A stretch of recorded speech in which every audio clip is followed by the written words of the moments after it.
ये पुरुलिया झारग्राम जो new line है उसके लिए ये सर्वे चल रहा था। ऑलमोस्ट ये कंप्लीट हो गया। ये रीवेरिफिकेशन चल रहा है यहाँ पे अभी। অবশেষে কি মানবাজার রেলপথ পেতে চলেছে? দীর্ঘদিনের দাবি পূরণ হতে চলেছে সকলের। পুরুলিয়া ঝাড়গ্রাম ভায়া মানবাজার রেলপথ লাইনের সার্ভের কাজ সম্পূর্ণ শেষ, এমনই জানালেন রেলের আধিকারিক। এবার পালা বরাদ্দের।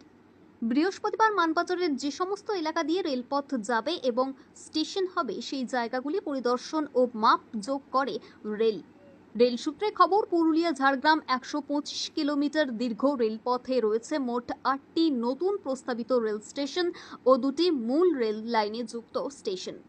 তার মধ্যে ৪টি পুরুলিয়া জেলায়: বিকরাডি, বেলডি, জাঙ্গিধিরি, দরডি।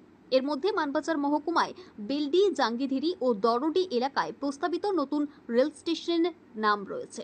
এদিন পরিদর্শনের পর রেলের deputy chief engineer Adra Sourav Rajbanad জানান, ফাইনাল সার্ভের কাজ শেষ, রিভেরিফিকেশনের কাজ চলছে। ৩ মাসের মধ্যে বরাদ্দ উপস্থাপন করা হবে রেলের ডিপার্টমেন্টে, তারপরেই বাকি কাজ শুরু হবে। এদিন রেল নিয়ে এবং মানবাজার এলাকায় রেল চলাচল নিয়ে আশার আলো দেখছেন এলাকার বাসিন্দারা।